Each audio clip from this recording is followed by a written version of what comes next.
पांडुकर धाम पहुंचो, पांडुकर धाम से।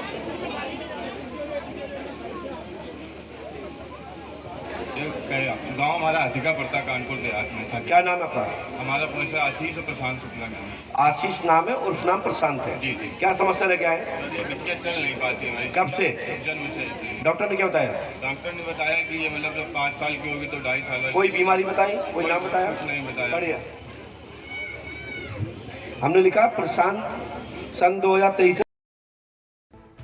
संपूर्ण देश और विदेश में प्रसिद्धि प्राप्त कर चुके अनंत विभूषित गुरु शरण महाराज पीठाधीश्वर पंडोखर सरकार का दरबार कानपुर के मंगलपुर में इच्छा पूर्ति मंदिर लगा रहा, जहां हजारों की संख्या में भक्त उपस्थित हुए। पंडोखर पीठ के महाराज कानपुर नगर में वृंदावन से आए पंडित सदानंद की कथा में अतिथि के रूप में उपस्थित होने आए थे, परंतु भक्तों के द्वारा आग्रह किए जाने पर उन्होंने 2 घंटे के लिए दरबार लगाया।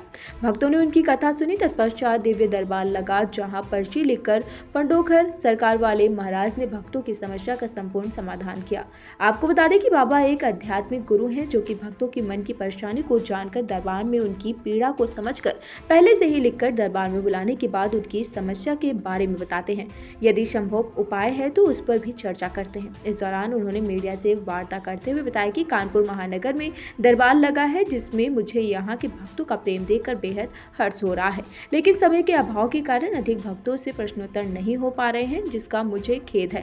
भविष्य में कानपुर आने के बारे में अवश्य निर्णय लेंगे। उन्होंने कहा कि भक्त पंडोखर धाम कभी भी आ सकते हैं और सरकार के दर्शन आकर जरूर करें।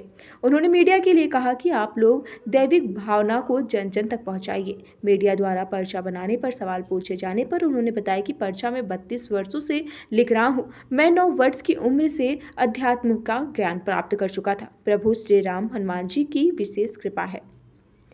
प्रतीत हो रहा है महायज्ञ में आकर, और लोगों के जो सवाल मिले आपको, इनके बारे में क्या कहें? देखिए, सबसे पहले तो मैं बहुत बड़ा ही सौभाग्यशाली हूँ कि कानपुर महानगर के देहात क्षेत्र में, ग्रामीण क्षेत्र में श्री पंडोखर सरकार का दरबार गंगा तट पर लगा और भक्त लोग यहाँ आकर के दैहिक, दैविक, भौतिक ताप, संकट इत्यादियों के लौकिक प्रश्न रखे।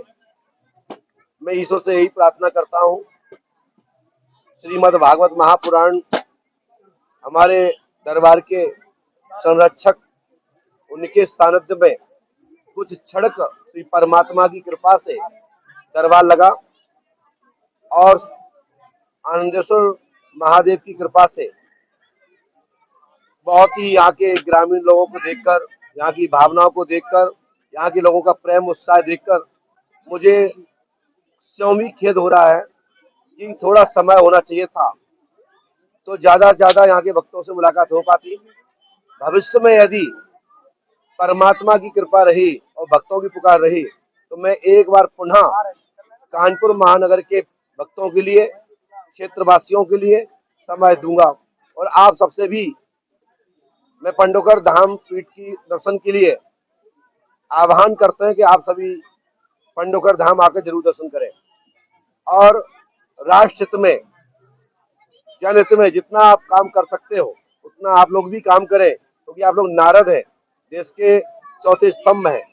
आप लोग यदि मजबूत रहेंगे, आप लोगों का न्यायदर्शी कार्यक्रम का प्रसारण होगा, सत्य की खोज होगी, तो भारत भूमि में जय जय होती रहेगी और सत्य स्थापित रहेगा। असत्य नहीं फल फूलेगा, सत्य की ही विजय होगी। एक छोटा सा प्रश्न है कि आपको ये पर्चा बनाने की जो विधा है, इसके बारे में कहाँ से, कैसे ये आपके मस्तिष्क में आया, या ऐसा विचार? देखिए, पर्चा में जो लिख रहा हूँ ये आज से नहीं लिख रहा हूँ, 32 वर्ष हो गए। जब मैं 9 वर्ष का था तो आप गूगल साइट पर जाके सर्च करें, भारतवर्ष का पहला दरबार पंडोखर धाम है, जहाँ त्रिकालदर्शी दिव्य दरबार के नाम से जाना जाता है। और अब तो पर्चा बहुत लोग लिख रहे हैं, तो ठीक है, डॉक्टर कोई भी हो सकता है, सबकी अलग अलग पढ़ाई होती है, मैं किसी पर टिप्पणी टिप्पणी नहीं करूंगा। ये परमात्मा मान सकते हैं। देखिए, मैं आपको यह बता दूं, 4 योग होते हैं, सतयुग, त्रेता, द्वापर और कली।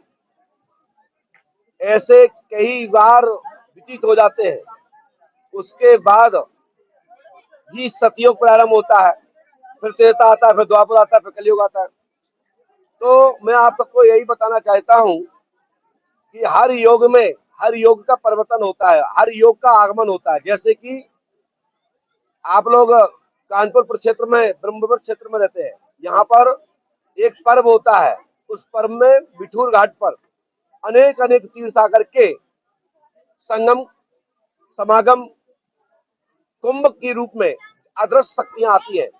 ऐसे ही इलाहाबाद आपके नजदीक लगा हुआ है, त्रिवेणी पर, यहाँ 60 करोड़ निरंतर तीर्थ इलाहाबाद में वास करते हैं। इसी प्रकार से कली काल में भी योग आते हैं।